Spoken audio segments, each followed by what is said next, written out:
Hello student, coherent English classes की book series में आपका स्वागत है। मैं हूं आपका इंस्ट्रक्टर मोहम्मद ज़ियाउल्लाह कमर।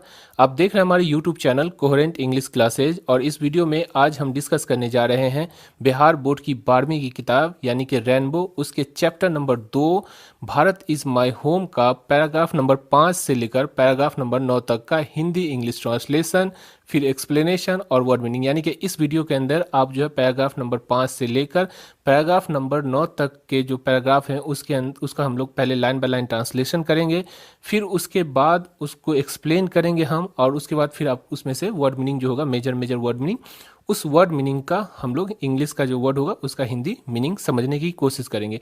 तो बने रहिए इस वीडियो के अंत तक। आइए स्टार्ट करते हैं। Bharat is my home, Bharat मेरी मातृभूमि है, जो कि डॉक्टर जाकिर हुसैन जब भारत के तीसरे राष्ट्रपति बने थे उस वक्त जो उन्होंने जो स्पीच दिया था उसी स्पीच को हम लोग जो है पढ़ रहे हैं। तो ये दूसरा पार्ट है। Paragraph number 5। मैं देयर फोर इसलिए प्लेस्ड माई सेल्फ अपनी जमानत देता हूँ to the loyalty of our past culture अपनी कदीम यानी कि पिछली यानी कि पुरानी, कदीम पिछली पुरानी सब एक पर्यायवाची शब्द है, तो अपनी कदीम पिछली तहजीब यानी कि संस्कृति से वफादारी करने की।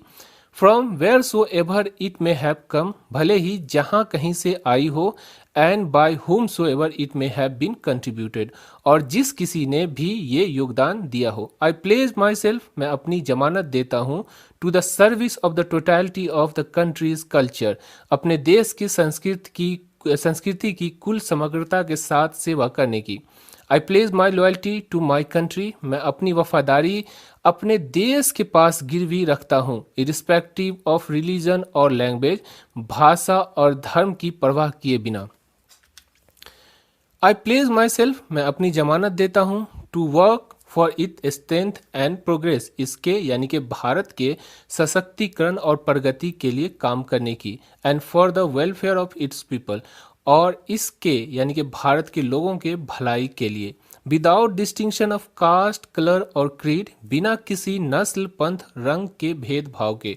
The whole of Bharat is my home, सारा हिंदुस्तान मेरा घर है। And its people are my family, और इसके लोग मेरे परिवार हैं। The people have chosen to make me the head of this family, लोगों ने मुझे इस परिवार के यानी कि भारत जो देश है उसके जो लोग हैं उस परिवार के मुखिया के तौर पे चुना है। फॉर सर्टेन टाइम, कुछ समय के लिए या कुछ निश्चित समय के लिए। It shall be my earnest endeavour, ये मेरा अथक प्रयास होगा। To seek to make this home strong and beautiful, इस घर को खूबसूरत और मजबूत बनाने की कोशिश करने की। A worthy hope for a great people, महान लोगों की एक मूल्यवान आशा। Engage in fascinating task of building up a just and a prosperous and a graceful life, एक न्यायसंगत समृद्ध और सुखद जीवन बनाने की मनमोहक कार्य में लीन। ये रहा पैराग्राफ नंबर 5 का लाइन बाय लाइन, यानी एक लाइन इंग्लिश एक लाइन हिंदी ट्रांसलेशन। अब हम क्या करेंगे कि इस पैराग्राफ का एक्सप्लेनेशन करेंगे, यानी कि हम आपको समझाएंगे कि पैराग्राफ नंबर 5 में डॉक्टर जाकिर हुसैन ने क्या कहने की कोशिश की है। तो आइए स्टार्ट करते हैं। देखिए, डॉक्टर जाकिर हुसैन, ये पैराग्राफ नंबर 5 है आपका। इससे पिछला पैराग्राफ अगर आपने नहीं देखा इस वीडियो को तो मैं आपसे रिक्वेस्ट करता हूं कि पहला जो पैराग्राफ 1 से लेकर 4 तक का जो पैराग्राफ है उसका वीडियो ऑलरेडी हमारे यूट्यूब चैनल पे और हमारी एप्लीकेशन कोहेरेंट इंग्लिश क्लासेज जो है, जिसे आप गूगल प्ले स्टोर से डाउनलोड कर सकते हैं, वहाँ पे ऑलरेडी चढ़ा दिया गया है। तो 1 से 4 पैराग्राफ में डॉक्टर जाकिर हुसैन कहते हैं कि भारत के जो लोग हैं यानी हम भारतीय लोग जो हैं, डॉक्टर जाकिर हुसैन को भारत का तीसरा राष्ट्रपति यानी कि उसका जो मुखिया बनाए हम, तो उसके मुखिया बनाने के एवज में डॉक्टर जाकिर हुसैन कहते हैं मैं इसीलिए मैं अपनी जमानत देता हूँ, यानी मैं जमानत देता हूँ, मैं अपनी जमानत देता हूँ भारत के लोगों को कि आपने जो मुझे मुखिया बनाया है इसके बदले में मैं अपनी कदीम यानी कि जो पिछली यानी कि जो पुरानी तहजीब है यानी कि संस्कृति है, हमारी जो पुरानी संस्कृति है, पिछली संस्कृति है, उससे वफादारी करेंगे। कौन? डॉक्टर जाकिर हुसैन कहते हैं। उसके बाद डॉक्टर जाकिर हुसैन कहते हैं कि ये जो तहजीब है संस्कृति, अब देखिए संस्कृति किसी हिंदू का नहीं होगा क्योंकि हम हिंदुस्तान में हिंदू मुस्लिम सिख ईसाई सब रहते हैं, तो तहजीब जो बनती है सबों के मिक्सअप से बनती है। अगर आपको कहा जाए जो मिक्स फ्रूट बनाई है। तो मिक्स फ्रूट जब बनाते हैं आप तो क्या करते हैं, आप उसके अंदर सेब काटते हैं, केला काटते हैं, उसके अंदर पपीता काटते हैं, इस तरह से आप जो है 4-5 तरह के फ्रूट को लेते हैं, उसके बाद काटते हैं। तो या वहाँ पे हर चीज का स्वाद रहता है ना, उसके अंदर केला का भी स्वाद मिलेगा आपको, पपीता का भी स्वाद मिलेगा आपको, एप्पल का भी स्वाद मिलेगा। उसी तरह जो तहजीब होती है यानी कि जो संस्कृति होती है उसके अंदर क्या होता है, मुसलमान का भी कुछ कंट्रीब्यूशन होता है, हिंदू का भी कुछ कंट्रीब्यूशन होता है, सिख ईसाई यानी कि जितने भी धर्म हैं, जितने भी मजहब हैं, जितने भी टाइप के लोग हैं, सारे लोगों का इसके अंदर जो है क्या चीज़ होता है, उसके अंदर अंश होता है, योगदान होता है। तो उसी को कहते हैं डॉक्टर जाकिर हुसैन की जो तहजीब है, भारतीय जो तहजीब है यानी कि संस्कृति है, वो जहाँ कहीं से भी आई हो, यानी जहाँ कहीं से भी आए हो, चाहे वो हिंदुस्तान से आए हो, पाकिस्तान से आए हो या कहीं से हो। देखिए तहजीब जो है एक जगह से नहीं आती। जैसे मान लीजिए कि हिंदुस्तान की जब तहजीब बनी तो उसमें मुसलमान का कंट्रीब्यूशन रहा। मुसलमान यहाँ पे जो आए कहाँ से, तुर्क से यानी तुर्की से जो है सो मुसलमान आए, कुछ जो है अफगानिस्तान से मुसलमान आए। तो जब मुसलमान आते हैं तो वो तहजीब जब बनती है, नई चीज़ जब बनेगी तो वो मुसलमान वहाँ से भी लेके आते हैं। जैसे बिरयानी, बिरयानी जो है आपका ये कहाँ का लफ्ज़ है, बिरयानी जो है ईरान का जो फारसी लफ्ज़ है आपका बिरयानी, ठीक है। उसी तरह फिर कुछ अरबी भी चीज़ आई होगी, है ना। तो वो सारी चीज़ जब आती है तो ये तहजीब जहाँ कहीं से भी आई हो, अच्छी होनी चाहिए, हमारे हमारे फ़ायदे के लिए होनी चाहिए। तो वही डॉक्टर जाकिर हुसैन यहाँ पर कहते हैं कि ये जो तहजीब में कोई भी चीज़ हो अच्छी होनी चाहिए, भले ही जहाँ कहीं से आई हो। और जिस किसी ने, चाहे हिंदू ने, चाहे मुसलमान ने, सिख ने, ईसाई ने, किसी ने भी, काले ने, गोरे ने, कोई जवान ने, कोई बूढ़े आदमी ने, जिस किसी ने भी कंट्रीब्यूशन किया हो इस तहजीब को बनाने में, मैं उसकी जमानत देता हूँ कि मैं अपने देश की जो संस्कृति है उसको कुल समग्रता के साथ सेवा करूंगा, यानी कि पूरे तन मन धन के साथ अपनी जो है देश की सेवा कर, देश की जो संस्कृति है उसकी सेवा करूंगा, ये कहते हैं। उसके बाद आगे कहते हैं कि मैं अपने देश के पास अपनी जो वफादारी है मैं उसको गिरवी रखता हूँ, यानी उसको जमानत देता हूँ वफादारी के प्रति कि मैं वफादार रहूँगा। किसका, अपने अपने देश के तहजीब का, अपने देश की संस्कृति का। उसके बाद आगे कहते हैं कि और ये जो हम वफादार रहेंगे, हम ये नहीं देखेंगे कि वो कोई किस लैंग्वेज से आई, यानी किस भाषा से आई है या किस धर्म से आई है। वही सेम चीज़ कि देखिए ये तहजीब जो हमारी है उसमें सबों का कंट्रीब्यूशन है, हिंदू मुसलमान सबका। तो ये तहजीब जब आई है तो वो जहाँ कहीं से भी आई हो, जिस किसी से भी आई हो, उसका जो है डॉक्टर जाकिर हुसैन उसकी रक्षा करेंगे, उसके साथ वफादार रहेंगे। ये नहीं देखेंगे कि इसने हिंदू मुसलमान है डॉक्टर जाकिर हुसैन तो ये हिंदू की तरफ से आया तो इसलिए इसको जो है सो हम लोग इसको नहीं लेना है, या फिर ये ईसाई की तरफ से आया, ये सिख की तरफ से आया तो नहीं लेना।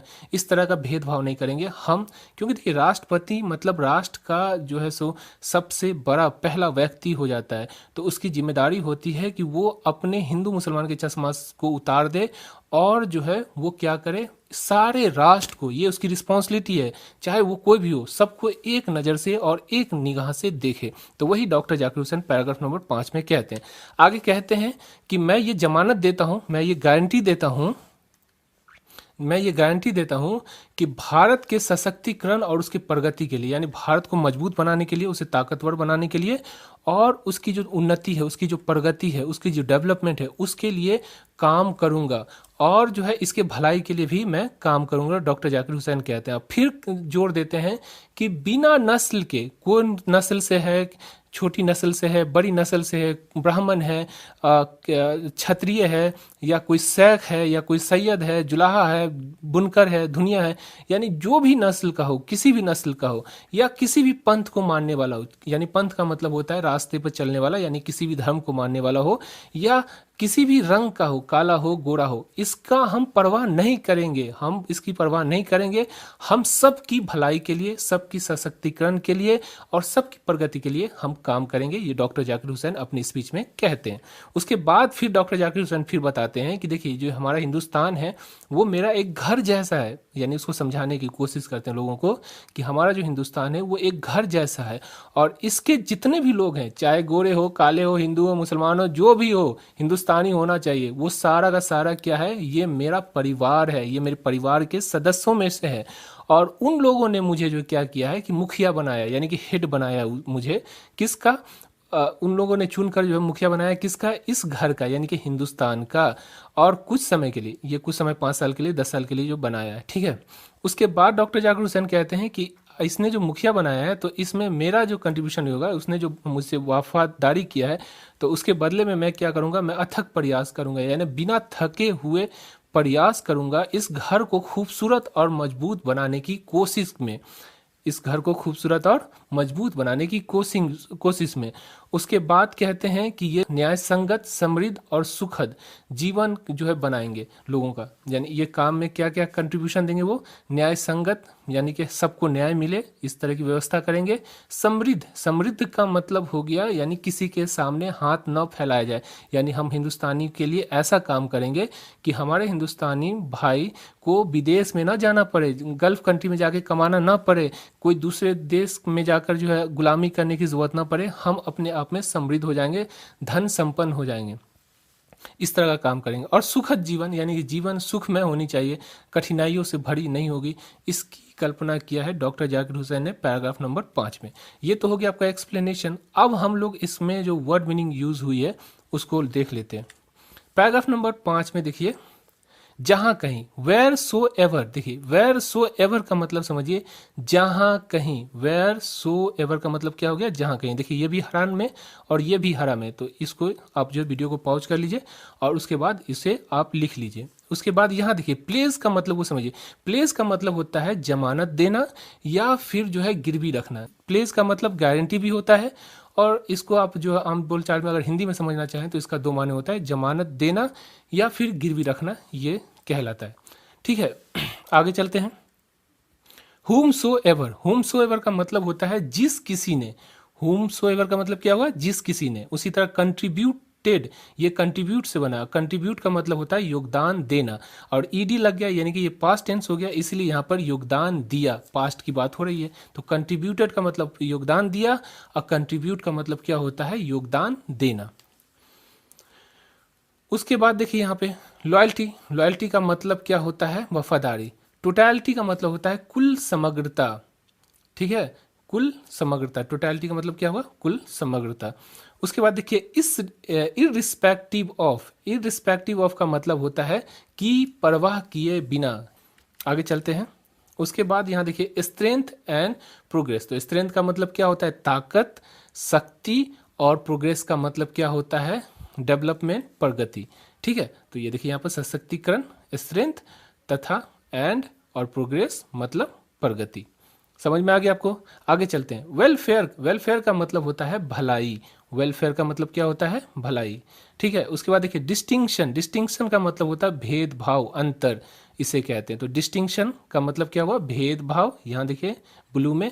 और उसे देखिए यहाँ कास्ट, कास्ट का मतलब होता है नस्ल, कलर का मतलब होता है रंग, और क्रीड का मतलब होता है पंथ। समझ में आ गया आपको।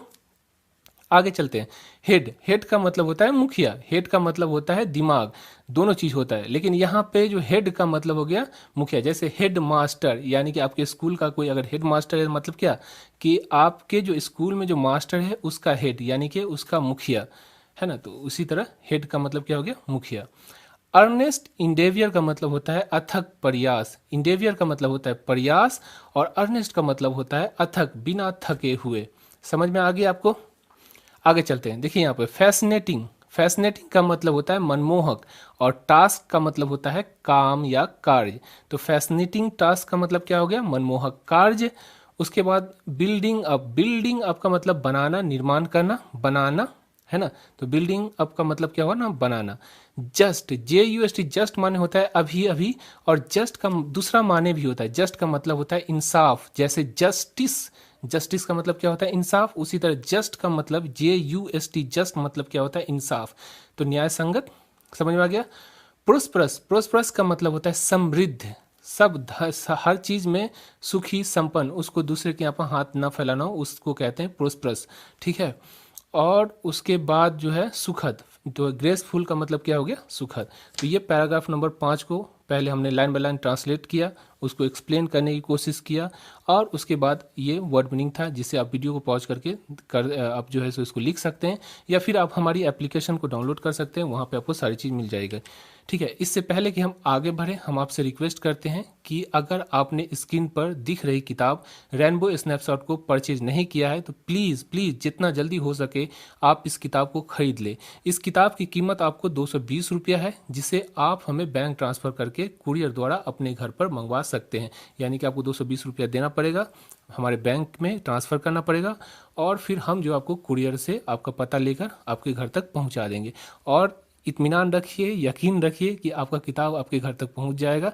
इसमें अभी तक हम लोग जो है 50,000 के लगभग किताब को हम लोग सेल आउट कर दिए हैं, और पूरे बिहार के अंदर कहीं भी आप हैं तो आप कुरियर से इस किताब को मंगवा सकते हैं।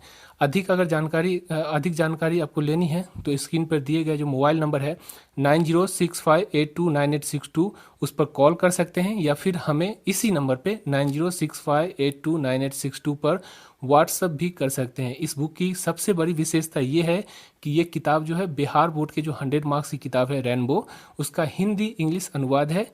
इस किताब में आपको प्रत्येक चैप्टर का हिंदी इंग्लिश अनुवाद मिल जाएगा, साथ में समरी और क्वेश्चन आंसर का भी हिंदी इंग्लिश अनुवाद मिलेगा। यानी कि क्वेश्चन आंसर भी जो करवाए हम लोग या समरी करवाएं, उसको भी एक लाइन हिंदी एक लाइन इंग्लिश, जिस तरह आपने पीछे पढ़ा है उसी तरह जो है एक लाइन इंग्लिश एक लाइन हिंदी करके दिया गया है। ठीक है, और ऊपर से प्रत्येक चैप्टर का ऑब्जेक्टिव भी दिया गया है। यानी कि सारी चीज़, आपको कोई किताब खरीदने की जरूरत ही नहीं, एक किताब खरीद लीजिए, सारा चीज़ उसमें मिल जाएगा। तो देर किस बात की, आज ही 9065829862 पर कॉल कीजिए और बुक को घर मंगवाकर घर बैठकर इंग्लिश की तैयारी कीजिए। इसके अलावा अगर आप बिहार बोर्ड के 10वीं 11वीं या 12वीं के स्टूडेंट हैं और आप हमसे इंग्लिश सीखना चाहते हैं, यानी ज़ियाउल्लाह कमर से इंग्लिश सीखना चाहते हैं, तो मात्र 350 रुपये, ये वन टाइम पेमेंट है। यानी कि पूरे साल का कोर्स का फीस 350 रुपये। आपको बहुत ही कम लगता होगा, लेकिन आप जैसा बहुत सारा स्टूडेंट, अभी तक 17,000 स्टूडेंट हमारे एप्लीकेशन को यूज़ कर रहे हैं। ठीक है, तो इसमें आपको 350 रुपया अदा करना पड़ेगा और घर बैठे अंग्रेजी की तैयारी कर सकते हैं। इसके लिए आपको क्या करना पड़ेगा, स्क्रीन पर जो दिख रही है कोहेरेंट इंग्लिश क्लासेज की एप्लीकेशन है, उसको गूगल प्ले स्टोर पे जाइए और वहाँ से जो है इसे डाउनलोड कर लीजिए, या फिर डिस्क्रिप्शन बॉक्स में इसका यानी कि इस एप्लीकेशन का, इस ऐप का जो है लिंक दे दिया गया है, उस लिंक को क्लिक करके डाउनलोड कर सकते हैं आप, जहां पर आपको आपके पूरी किताब, जैसे रेनबो जो आपकी 12वीं की किताब है, तथा ग्रामर की जो है वीडियो नोट्स और टेस्ट मिल जाएगी, जिसे आप देख भी सकते हैं, पढ़ भी सकते हैं, उसका टेस्ट भी दे सकते हैं, और इस तरह से करके आप जो तैयारी कर सकते हैं। अगर फ्री में डेमो लेना चाहते हैं आप, तो स्क्रीन पर जो दिए गए नंबर हैं 9065829862, उस पर कॉल कर सकते हैं या हमें व्हाट्सअप कर सकते हैं और लिख सकते हैं कि सर मुझे फ्री में डेमो लेना है आपको आपकी एप्लीकेशन का, तो हम आपको 24 घंटा के लिए उस एप्लीकेशन को फ्री में आपको हम देंगे। आप जहां भी जा सकते हैं, देख सकते हैं पूरी कंटेंट को। अगर आप सेटिस्फाई हैं तो 350 रुपया आप इसको पे कीजिए। ठीक है, तो आइए वीडियो को आगे बढ़ाते हैं। Paragraph number 6, the family is big, परिवार बड़ा है, एंड इज कॉन्स्टेंटली ग्रोइंग, और ये लगातार बढ़ता जा रहा है। भारत की जनसंख्या लगातार बढ़ती जा रही है। At a rather inconveniently fast pace, बल्कि असुविधाजनक तेज रफ्तार से। We shall each one of us, हम में से हर कोई, हैव टू पार्टिसिपेट अनस्पेयरिंगली, सख्ती से भाग लेना पड़ेगा हर कोई को, इन बिल्डिंग इट्स न्यू लाइफ, इसके नवजीवन को संवारने यानी कि उसको निर्माण करने में। Each in his own way, प्रत्येक को अपने अपने अंदाज में। For sheer size the task, बड़े से काम के लिए, अहेड ऑफ अस, जो हमारे आगे है, आर सो डिमांडिंग, इतना आवश्यक है, that no one can afford to sit back and just watch, कि कोई भी हाथ पे हाथ रखकर बैठा देख नहीं सकता है। और let frustration become endemic in our country, या फिर निराशा को हमारे देश में आम होने यानी कि फैलने नहीं दे सकता है। The situation demand of us, हालात हमसे मांग करती है कि वर्क वर्क मोर वर्क, काम काम और अधिक काम। साइलेंट एंड सिंसियर वर्क, खामोशी और ईमानदारी से काम करे। Solid and study reconstruction of whole materials and culture life of our people, पूरे तत्व तथा हमारे लोगों की सांस्कृतिक जीवन का मजबूत और नित्य निर्माण करे। ये रहा आपका पैराग्राफ नंबर 6। तो ये तो रहा आपका लाइन बाय लाइन ट्रांसलेशन। अब इसका जो है हम लोग एक्सप्लेनेशन को समझ लेते हैं। पैराग्राफ नंबर 6 में डॉक्टर जाकिर हुसैन कहते हैं कि जो परिवार है यानी कि भारत के जो लोग हैं, भारत की जो जनसंख्या है वो लगातार बढ़ती जा रही है, यानी कि इसमें इंक्रीजमेंट होती जा रही है, बहुत ज़्यादा जो है ये बढ़ती जा रही है।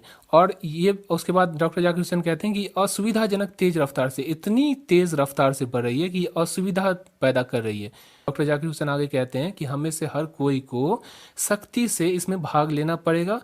भारत की जो नई जीवन है, क्योंकि देखिए डॉक्टर जाकिर हुसैन जब राष्ट्रपति बने थे उस वक्त देश को आज़ाद हुए सिर्फ 15 साल हुआ था। तो उस वक्त की जो हमारी देश थी वो जो लोकतांत्रिक जो देश था उसका गठन बहुत नया था। इसीलिए हम कह रहे थे कि जो नव जीवन यानी हमारे जो भारत की जो नई जिंदगी मिली है, लोकतंत्र जो आया हमारे देश के अंदर, उसको संवारने में यानी कि उसके निर्माण करने में हम सभी को भाग लेना पड़ेगा और अपने अपने अंदाज में भाग लेना पड़ेगा, क्योंकि ये जो काम है बहुत बड़ा है जो हमारे आगे आ खड़ा हुआ है और इतना आवश्यक है ये काम कि कोई भी हाथ पर हाथ रख कर बैठा देख नहीं सकता है। ठीक है। या फिर आगे कहते हैं कि ये जो फ्रस्ट्रेशन है यानी कि ये जो निराशा है हमारे देश के अंदर, उसे आम होते देखा नहीं जा सकता, यानी कोई भी इसको ऐसा देख नहीं सकता कि भारत में निराशा पैदा हो जाए। क्योंकि देखिए जब जनसंख्या बढ़ेगी उस अनुपात में अगर आपकी नौकरी नहीं बढ़ी या फिर उस अनुपात में आप खाना की पूर्ति नहीं कर रहे हैं तो क्या होगा, देश के अंदर महामारी आएगी और महामारी आएगी तो क्या होगा, निराशा होगा। यही चीज़ डॉक्टर जाकिर हुसैन कहते हैं। आगे कहते हैं कि हालात हमसे मांग करती है, यानी कि जो देश की जो जनसंख्या बढ़ रही है वो हमसे मांग करती है कि हम काम काम काम यानी इस काम पे काम करते जाएं और खामोशी के साथ। ये नहीं कि देखिए मान लीजिए कि कोई ऐसा होता है कि एक बड़ा सा जैसे शादी वगैरह होता है, तो शादी वगैरह में देखिएगा हमेशा जो है लड़की के बाप से कोई ना कोई आदमी झगड़ लेता है। क्यों झगड़ लेता है कि करता कोई नहीं है, सब हल्ला करता है। तो हल्ला करने से काम नहीं होता भाई, काम खामोशी और ईमानदारी के साथ जो आपको करना है वो ईमानदारी के साथ। अगर आपको ये करना है कि ठीक है रोज उठना है 10 आदमी को यानी जो गरीब इंसान है उसको खाना खिलाना है, तो आप हल्ला गुल्ला नहीं करके यहाँ पोस्टर चिपका दिए, वहाँ बैनर चिपका दिए, एकदम आप जो है मुछ वाला जो एक फोटो लगाया है उसके अंदर, और क्या है कि देखिए ये आदमी जो है 10 आदमी को खाना खिला रहा है। प्रमोशन नहीं करना है, खामोशी के साथ करना है आपको और ईमानदारी के साथ। आप ऐसा नहीं कि 10 गो का वहाँ पर लिखे हुए हैं कि 10 आदमी को खाना खिलाते हैं, आप 5 आदमी को खाना खिला रहे हैं या किसी को नहीं खिलाते, बस पोस्टर चिपका के चले आते हैं ताकि लोग आपकी इज्जत करें, समाज में आपका नाम हो। ऐसा नहीं, ईमानदारी भी होनी चाहिए आपके काम में और खामोशी भी होनी चाहिए, डॉक्टर जाकिर हुसैन कहते हैं। उसके बाद कहते हैं कि हमारे लोगों के संस्कृत जीवन को मजबूत और इसका नित्य निर्माण करना हमारे लिए आवश्यक हो जाता है। तो ये रहा आपका पैराग्राफ नंबर 6 का एक्सप्लेनेशन। अब हम इसके वर्ड मीनिंग को देख लेते हैं। कॉन्स्टेंटली मतलब होता है लगातार। कॉन्स्टेंटली का मतलब क्या होता है, देखिए कॉन्स्टेंटली लगातार, ठीक है। और रदर का मतलब होता है बल्कि। रदर का मतलब क्या होता है, बल्कि। और इनकन्वीनियंटली, यहाँ पर देखिए इसका हिंदी जो है प्रोनाउंसिएशन दिया हुआ है, अगर आपको नहीं हो पाता है तो इसको भी आप लिख लिए, इनकन्वीनियंटली। इनकन्वीनियंटली का मतलब क्या होता है, असुविधाजनक, ठीक है। और पेस, PAC, पेस का मतलब क्या होता है, रफ्तार। कहते हैं ना स्पिनर और पेस बॉलर, तो स्पिनर का मतलब होता है धीरे बॉलिंग करने वाला और कट मारने वाला, और पेस बॉलर का मतलब होता है रफ्तार से, यानी जो फास्ट बॉलर जो होता है उसको कहते हैं। तो पेस बॉलर या फास्ट बॉलर दोनों का मतलब क्या होता है, यहाँ पर पेस का मतलब क्या होता है, रफ्तार होता है, ठीक है। उसके बाद पार्टिसिपेट माने भाग लेना। पार्टिसिपेट का मतलब क्या होता है, भाग लेना। अनस्पेयरिंगली का मतलब होता है सख्ती से। अनस्पेयरिंग का मतलब क्या होता है, सख्ती से, ठीक है। बिल्डिंग का मतलब होता है संवारना या निर्माण करना। बिल्डिंग का मतलब क्या होता है, संवारना या निर्माण करना, ठीक है। हिज ओन वे, अपने अपने अंदाज में। ओन वे का मतलब क्या हुआ, अपने अंदाज में। ओन माने अपना और वे माने रास्ता, तो अपने अंदाज में। ओन वे का मतलब ये हो गया, इन हिज ओन वे का मतलब हो गया अपने अंदाज में, ठीक है। शीर साइज का मतलब होता है बड़े से काम, यानी शीर का मतलब होता है बहुत बड़ा विशाल, उसको कहते हैं, ठीक है। और साइज का मतलब हुआ काम, टास्क यहाँ लिखा हुआ है, ठीक है। उसके बाद अहेड का मतलब होता है आगे। हमसे जो आगे होता है उसको अहेड कहते हैं और जो हमसे पीछे होता है बिहाइंड कहते हैं। तो अहेड का मतलब क्या हुआ, आगे। समझ में आ गया आपको। उसके बाद देखिए फ्रस्ट्रेशन का मतलब होता है निराशा। फ्रस्ट्रेशन निराशा। इंडेमिक को समझिए, बहुत अच्छा वर्ड है और आपके कॉम्पिटिटिव एग्जाम में भी बहुत बार पूछे। इंडेमिक का मतलब होता है महामारी। इंडेमिक का मतलब क्या होता है? महामारी। अब महामारी को समझिए, देखिए जैसे मान लीजिए कोई वायरल फीवर हो गया, यानी सर्दी में जो होता है ना एक वायरस आता है जिसकी वजह से सारा गांव का गांव जो है क्या हो गया आपका, वो फीवर के चपेट में आ गया, तो उसे क्या कहते हैं? महामारी कहते हैं। तो महामारी का दूसरा मतलब होता है आम हो जाना। जैसे जैसे हम कहें कि हमारे गांव में बुखार की महामारी आई है, मतलब ये होगा कि हमारे गांव के अंदर हर किसी को बुखार लग रहा है, यानी कि ये आम हो गया बुखार लगना। तो इंडेमिक का मतलब क्या हुआ? महामारी या आम होना या फैलना, आम फैल जाना या हो जाना, इसे कहते हैं इंडेमिक। ठीक है। उसके बाद कहते हैं सिचुएशन। सिचुएशन का मतलब होता है हालात। ठीक है। अब देखिए स्टडी, स्टडी का मतलब होता है लगातार, निरंतर। ठीक है। स्टडी का मतलब क्या होता है? नित्य, लगातार या निरंतर। ठीक है। रिकंस्ट्रक्शन का मतलब होता है पुनः निर्माण करना, फिर से निर्माण करना। ठीक है। पैराग्राफ नंबर 7, दिस वर्क, इस काम का, एज आई सी इट, जैसा कि मैं देखता हूं, हैज टू एस्पेक्ट, दो पहलू हैं।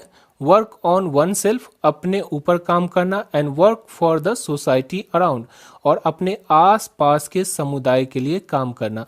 दे are mutually fruitful aspect of the work, ये दोनों जो काम है, एक अपने ऊपर और सोसाइटी के ऊपर, ये दोनों काम जो है आपस में लाभदायक स्वरूप है। The work on oneself is to follow the urge toward moral development as a free person under self-imposed discipline.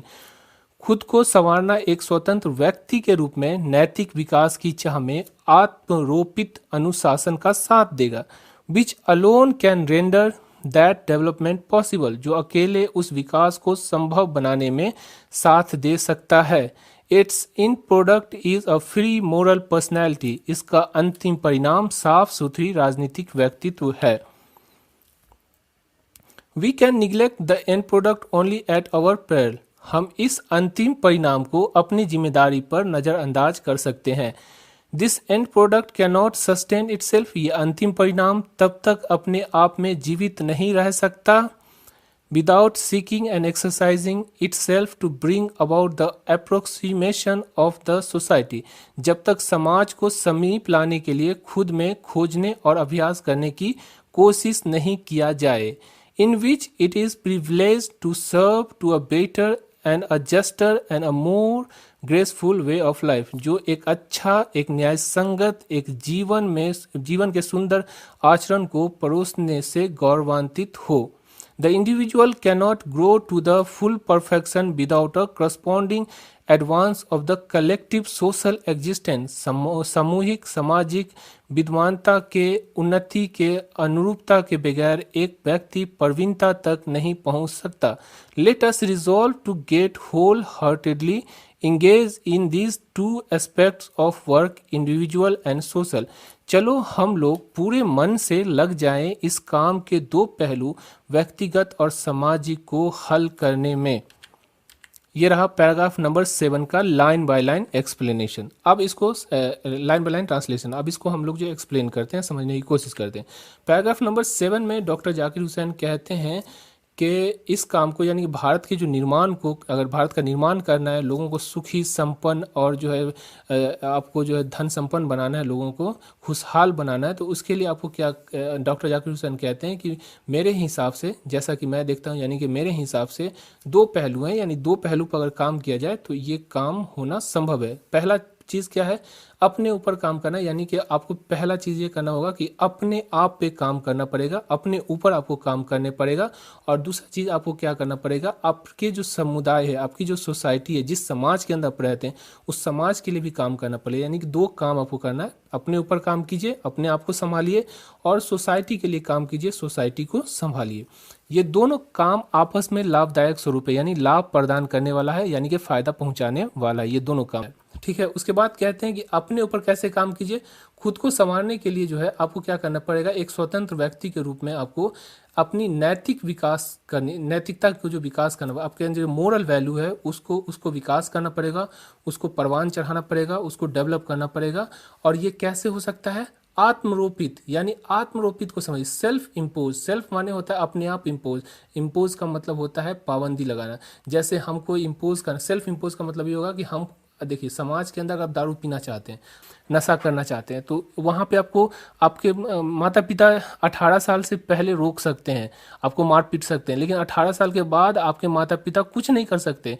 वो आपको इम्पोज करना होता है अपने ऊपर, आपको ये लगाम लगाना पड़ता है, आपको रोकना पड़ता है अपने आप को कि हमको जो है शराब नहीं पीना है। तो सेल्फ इम्पोज का मतलब हुआ आत्मरोपित, यानी कि अपने ऊपर खुद ही लगाम लगाना, यानी अपने आप को रोकना, खुद ही रोकना, कोई दूसरा नहीं रोके, उसे हम क्या कहते हैं, सेल्फ इम्पोज कहते हैं। ठीक है, तो अपने आप के ऊपर हमको क्या करना पड़ेगा, डिसिप्लिन को लादना पड़ेगा, यानी हमको ये इंश्योर करना पड़ेगा कि हम डिसिप्लिन में रहें। तो ये चीज़ डॉक्टर जाकिर हुसैन कहते हैं कि अपने आप पर जो काम कीजिए कि आप अपने नैतिकता को, अपने मोरल वैल्यू को बढ़ाइए और अनुशासन जो है अपने ऊपर लाद लीजिए, एक चीज़ ये। उसके बाद कहते हैं अगर ऐसा आप करते हैं तो आपके जो विकास है उसको संभव बनाने में साथ देता है। यानी अगर आप अनुशासित हैं और आप जो है सो नैतिक रूप से जो है सो अच्छे हैं, तो ये जो है आपके विकास में, आपके विकास में, आपके भारत के विकास में इसको जो है साथ देता है, संभव बनाने में साथ देता है। और इसका जो है एंड प्रोडक्ट, अंतिम परिणाम, ठीक है। और इसका जो अंतिम परिणाम होगा, अगर आप अनुशासित होंगे और अपने ऊपर जो नैतिकता को लाद लेंगे, तो इसका जो अंतिम परिणाम ये होगा कि आपकी जो व्यक्तित्व होगी, आपकी जो पर्सनालिटी होगी, वो एकदम साफ सुथरी जो पर्सनालिटी होगी आपकी। तो ये पैराग्राफ नंबर 7 में डॉक्टर जाकिर हुसैन कहते हैं। उसके बाद कहते हैं कि हम इस परिणाम को अपनी जिम्मेदारी पर नज़रअंदाज कर सकते हैं। देखिए सेल्फ इम्पोज है। सेल्फ इम्पोज का मतलब होता है कोई आप पर कानूनी कार्रवाई नहीं होगी, कोई आपको इस पर रोक नहीं लगाएगा, ये आपको खुद ही करना होगा। तो अगर आप चाहते हैं कि इसको करना, तो ये तो आपको हम बता दें इसका फ़ायदा। अगर आप इसको नज़रअंदाज करना चाहते हैं, यानी इसको नहीं करना चाहते हैं, तो ये आपकी अपनी जिम्मेदारी है। ठीक है, ये कहते हैं डॉक्टर जाकिर हुसैन इस लाइन के अंदर। और ये अंतिम परिणाम तक अपने आप को जीवित नहीं रख सकता जब तक आप समाज को समीप लाने के लिए खुद में खोजने और अभ्यास करने की कोशिश करते हैं। अब ये भी चीज़ को देखिए कि ये जो परिणाम है वो तभी आएगा जब समाज को आप समीप लाने की कोशिश करेंगे, समाज में खुशहाली और उसके अंदर जो कमी है उसको खोजने और उस पर अभ्यास करने, यानी कि उसको दूर करने की कोशिश करेंगे, तभी जाके ये आपके अंदर आएगा। और इससे क्या होगा, एक जो है न्याय संगत, एक जीवन को सुंदर आचरण देने वाला जो है एक समाज बनेगा, जिसमें जो है सो ये बनेगा। उसके बाद कहते हैं सामूहिक सामाजिक विद्वानता की उन्नति के अनुरूपता के बगैर एक व्यक्ति परिवर्तन तक नहीं पहुंच सकता। यहाँ पर कहते हैं कि देखिए समाज जब तक डेवलप नहीं करेगा अपने समाज को, तब तक वो व्यक्ति जो है परवीनता यानी कि परफेक्शन तक नहीं पहुंच सकता है। जब तक समाज का ये नहीं कि हम अपना काम कर ले, समाज जाए चूल्हे के भार में, तो ऐसा नहीं हो सकता है। जब तक समाज को भी लेके चलना पड़ेगा और अपने आप को भी लेके चलना पड़ेगा। अब देखिए समाज के अंदर कोई आदमी कोई बच्चा है, बहुत गरीब बच्चा है, और उसके पास इतना दिमाग है कि वो उसका अगर हेल्प किया जाए, समाज उसको हेल्प करे, तो वो व्यक्ति क्या हो सकता है, वो समझिए डॉक्टर बन जाएगा या फिर बहुत बड़ा पोस्ट ले सकता है। अगर हम उसकी मेहनत नहीं करेंगे तो हमारे जो समाज का जो एक हीरा था, एक सोना है, वो क्या हो गया, हमारा खराब हो गया, क्योंकि समाज में मदद नहीं मिला। उसकी वजह से वो गरीब का बच्चा जो है पढ़ नहीं पाया, और जो उसकी जो भविष्य उज्जवल थी वो चीज़ उसको नहीं मिल पाई। अब उसके अंदर मान लीजिए समाज के अंदर सब गरीब आदमी है, तो देखिए अब दुकान खुल के बैठिएगा, सब गरीब आदमी आपसे क्या करेगा, 2 रुपये की चावल और 4 रुपये का जो प्याज लेगा। लेकिन अगर सब डॉक्टर है तो क्या होगा, आपके समाज के अंदर आपकी भी तो इनकम बढ़ेगी। तो देखिए इंटरकनेक्टेड है समाज और व्यक्ति समाज से कनेक्ट है और समाज व्यक्ति से कनेक्ट है। अगर समाज अच्छी है तो व्यक्ति भी अच्छा बनेगा, ये गारंटी है। और अगर व्यक्ति अच्छा है तो समाज भी अच्छा होना चाहिए। ये चीज़ कहते हैं डॉक्टर जाकिर हुसैन, समझाने की कोशिश करते हैं पैराग्राफ नंबर 7 में। अब आगे चलते हैं paragraph number 8। This dual effort will give to the life to our state a specific flavour. ये दोहरी प्रयास हमारे देश की अस्तित्व में एक विशेष खुशबू यानी कि स्वाद या महक या सुगंध, ये फ्लेवर का मतलब होता है, भर देगी। For the state to us, एक देश हमारे लिए, will not be just an organisation of power, सिर्फ एक शक्ति का ढांचा नहीं होगा, बट अ मोरल ऑर्गेनाइजेशन, बल्कि एक नैतिकता का संगठन होगा। It is a part of national temperament and inheritance, ये देश की विरासत और मनोदशा का एक हिस्सा है। From the great leader of our liberalisation movement Mahatma Gandhi, हमारे मुक्ति आंदोलन के महान नायक महात्मा गांधी की ओर से, that power should be use only for moral purpose, कि शक्ति का इस्तेमाल केवल नैतिक उद्देश्य के पूर्ति के लिए किया जाना चाहिए। The peace of the strong is what we shall decide our self to work for, शांति की दृढ़ता यही है, यानी शांति को बल तभी मिलता है कि हम क्या कर रहे हैं ये चीज़ निश्चय करना पड़ेगा हमें। ठीक है, तो ये रहा आपका पैराग्राफ नंबर 8। तो पैराग्राफ नंबर 8 का तो ये लाइन बाय लाइन ट्रांसलेशन हो गया। अब इसको समझने की कोशिश करते हैं। पैराग्राफ नंबर 8 में डॉक्टर जाकिर हुसैन कहते हैं कि ये जो दोनों जो एफर्ट है, यानी कि जो प्रयास है कि हम अपने लिए भी अपने आप को भी डेवलप करें और समाज को भी डेवलप करें, ये अगर करने में हम कामयाब हो जाते हैं तो ये हमारे जो समाज के अंदर एक खुशबू, यानी ये हमारे देश के अंदर जो है क्या है, एक खुशबू, स्वाद, एक विशेष तरह की खुशबू या स्वाद या महक या सुगंध जो भर देगा। यानी कि हमारा जो फ्लेवर होगा, हमारे देश का जो एक महक होगा या खुशबू होगा, वो जो है क्या होगा, वो एक विशेष प्रकार का हो जाएगा। ठीक है, और एक देश हमारे लिए, यानी डॉक्टर जाकिर हुसैन के लिए एक देश जो है ये शक्ति का ढांचा नहीं हो सकता है कि एक देश का मतलब है इसलिए हम लोगों को इकट्ठा कर रहे हैं, एक बड़ा सा देश बना रहे हैं ताकि हम अपनी शक्ति प्रदर्शन करें, हम सुपर पावर बनने की कोशिश करें, ये चीज़ नहीं है। उनके हिसाब से वो नैतिकता का संगठन होगा। यानी कि एक देश के अंदर हम ऐसे लोगों को लाएं, एक समाज ऐसा बनाए, एक देश ऐसा बनाए जिसमें नैतिकता का बोलबाल हो, मोरालिटी का बोलबाल हो, इस तरह का। ये ना कि शक्ति का मतलब कि सुपर पावर, सबको हम डराते फिरे, हमारे आस पड़ोस का जितना भी पड़ोसी देश है सबको हम डरावें या धमकावें, इस तरह की चीज़ नहीं करना। हमें एक नैतिकवान, एक जो है एक डिसिप्लिन मेंटेन करने वाला व्यक्ति बनना होगा। हमारे समाज के अंदर इस तरह का जो है कॉन्सेप्ट होना चाहिए, ये डॉक्टर जाकिर हुसैन कहते हैं। और ये जो है देश की विरासत और मनोदशा का एक हिस्सा होता है। हमें नैतिकता का जो पाठ पढ़ाना, ये हमारी विरासत से, यानी कि हमारे बाप दादों से आती हुई आ रही है, और ये हमारे देश के मनोदशा, यानी कि हमारे देश की जो कानून बन रही है या फिर जो हमारे देश का जो नीति निर्धारण हो रहा है उसका भी एक हिस्सा होना चाहिए कि हमें नैतिकवान होना चाहिए। ऐसा नहीं कि अपने मतलब के लिए आप 100 साल से किसी के साथ दोस्ती कर रहे हैं। और जैसे एग्जांपल के तौर पे अमेरिका ने जो है सो ईरान, हम लोग ईरान से जो तेल लेते हैं, है ना, और हमें ईरान क्या करता है कि बाहर के जो देश हैं उससे सस्ता देता है, और ईरान हमसे नज़दीक है तो हमारा देश जो हमारा जो तेल होता था वो क्या होता था, सस्ता मिलता था। लेकिन देखिए ईरान और भारत की जो है जो दोस्ती है बहुत पुरानी दोस्ती है। जब भारत सुपर पावर बना, यानी कि जब एटम बम का निर्माण किया, तो अमेरिका ने भारत पे पाबंदी लगा दिया, और उसमें ईरान था जो समर्थन किया था भारत का कि नहीं, भारत को जो है परमाणु बम बनाने की ज़रूरत है। तो देखिए ईरान उस वक्त दोस्ती किया, लेकिन अभी जो क्या हुआ, जब ईरान पर जब अमेरिका ने पाबंदी लगाया तो क्या किया, भारत ने उससे तेल लेना बंद कर दिया। तो ये देखिए हमारी ये नैतिकता है, नहीं है ना हमारी नैतिकता। क्योंकि यहाँ पे देखिए बात ये होती है कि हमारे अंदर नैतिकता ये होती है कि जब हम मुसीबत के वक्त में थे तो ईरान ने हमारा समर्थन किया था यूएन में जाके, लेकिन अब जो है ईरान अब मुसीबत में है, ईरान अब चाह रहा है कि एटम बम बनाए ताकि अपने देश को सुरक्षित करे, तो हम वहाँ पे जो है सो अपने आप को पीछे कर लेते हैं। तो ये नहीं होना चाहिए हमारे देश के की जो नीति निर्धारण में, ये चीज़ डॉक्टर जाकिर हुसैन कहते हैं। उसके बाद डॉक्टर जाकिर हुसैन कहते हैं कि हमारे जो मुक्ति आंदोलन के जो महान नायक थे महात्मा गांधी, उसकी ओर से ये उपदेश दिया गया कि इस शक्ति का इस्तेमाल केवल नैतिक उद्देश्य के पूर्ति के लिए किए जाने चाहिए। यानी कि हम जो बड़े से देश हैं, हमारे देश के अंदर जो बहुत बड़ी जनसंख्या है, तो इस जनसंख्या का इस्तेमाल हम क्या करें, नैतिक उद्देश्य की प्राप्ति के लिए करें। यानी हम एक जो है डिसिप्लिन मेंटेन करने के लिए, खुशहाली लाने के लिए हम जो काम करें, ना कि हम किसी को डराने के लिए या किसी को जो है सो डराने के लिए काम करें। तो ये चीज़ जो है किसने कहा था, महात्मा गांधी ने कहा था। ये आपकी जो है इस किताब के अंदर है। ठीक है, उसके बाद कहते हैं कि शांति की दृढ़ता ये है, यानी शांति को बल यहाँ से मिलेगा कि हम लोग अपने आप में क्या करने की कोशिश करें। यानी देखिए शांति तभी आएगी। शांति की जो निश्चय, आप चाहते हैं शांति या नहीं अशांति चाहते हैं, वो आपको कैसे मिलेगा। अगर आप चाहते हैं कि शांति लाना तभी शांति होगी, आप चाहते हैं कि शांति नहीं लाना तो नहीं आ पाएगी ना।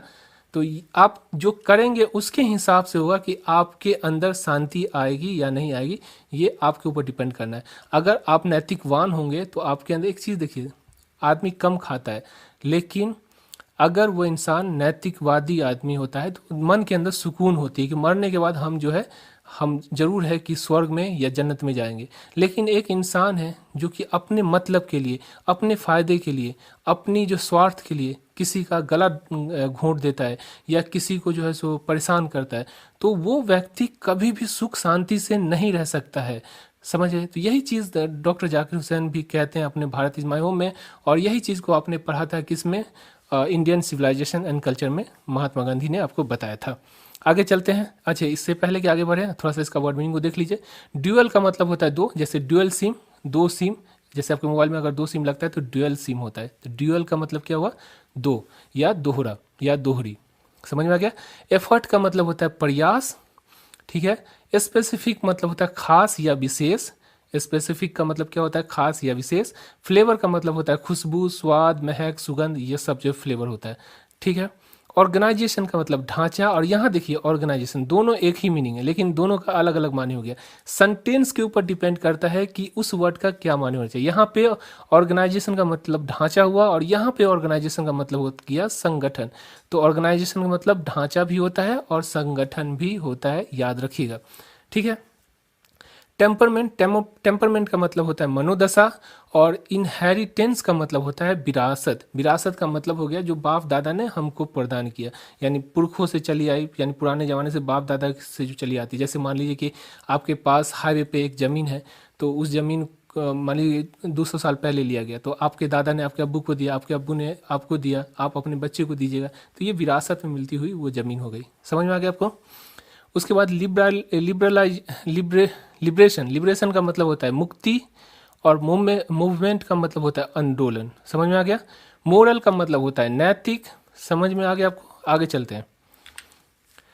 Paragraph number 9, I have full faith in my people, मुझे अपने लोगों में पूरा विश्वास है, that they will bring for the energy requisite for the satisfactory performance of this dual task, कि वे यानी कि भारत के लोग इस दोहरे कार्य को संतोषजनक प्रदर्शन के लिए ऊर्जा की आवश्यकताओं के लिए आगे आएंगे। It shall be my privilege, ये मेरा सौभाग्य होगा, to contribute my share to this enchanting enterprise, कि मैं इस क्रांति उद्यम यानी जोखिम से भरा हुआ काम में अपनी हिस्सेदारी का योगदान दूं। ठीक है, तो ये पैराग्राफ नंबर 9 हो गया। इसके अंदर डॉक्टर जाकिर हुसैन कहते हैं कि हमें पूरा विश्वास है, हम विश्वास करते हैं कि जो इस काम को यानी जो अपने लिए और सोसाइटी के लिए जो काम है उसको करने के लिए जो एनर्जी रिक्विजिट का मतलब होता है ऊर्जा की आवश्यकता जो होती है, इस काम को संतोषजनक रूप से अगर करने की जो ऊर्जा होती है यानी उसकी जो एनर्जी होती है वो कहाँ से आएगा, हमारे भारत के लोग जो है देंगे। यही ये हुआ। उसके बाद कहते हैं कि ये मेरा सौभाग्य होगा कि मैं भी इस क्रांति उद्योग में यानी अपने लिए और सोसाइटी के लिए काम करने की जो जोखिम है, जोखिम से भरा हुआ काम है, उसमें योगदान दूँ। तो इस तरह से पैराग्राफ नंबर 9 आपका पूरा कंप्लीट हो चुका है। तो इसमें जो भारत इज माय होम है उसमें 1 से लेकर 9 पैराग्राफ है, यानी टोटल कंप्लीट हुआ। ये आपका जो है एक्सप्लेनेशन कंप्लीट हो गया। आशा करता हूँ ये वीडियो आपको अच्छी लगी होगी। अगर ये वीडियो आपको अच्छी लगती है तो प्लीज़ इस वीडियो को जितना हो सके सब्सक्राइब कीजिए, और इस आप जो है एक चीज़ और कि आप किताब लेना मत भूलिए। किताब लेना आपके लिए बहुत ही ज़रूरी है। इससे आपको अगर ले लीजिए किताब तो आपको थोड़ा बहुत इंग्लिश आ ही जाएगा। थोड़ा थोड़ा मेहनत करने से होता है। कोई भी काम ऐसा नहीं होता है कि आप एक ही दिन में आ जाती है। तो अभी लीजिए किताब को, आपके पास पूरा साल बचा हुआ है। कोशिश कीजिए, इस वीडियो को बार बार देखिए, आपकी कोई भी ऑब्जेक्टिव नहीं छूटेगी, गारंटी के साथ हम आपको कहते हैं।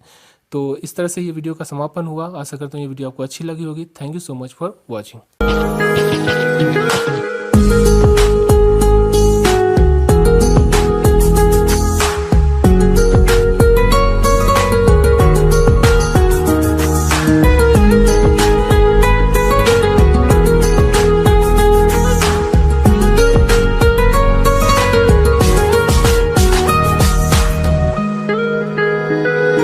Thanks for watching video, and for more videos please subscribe our channel.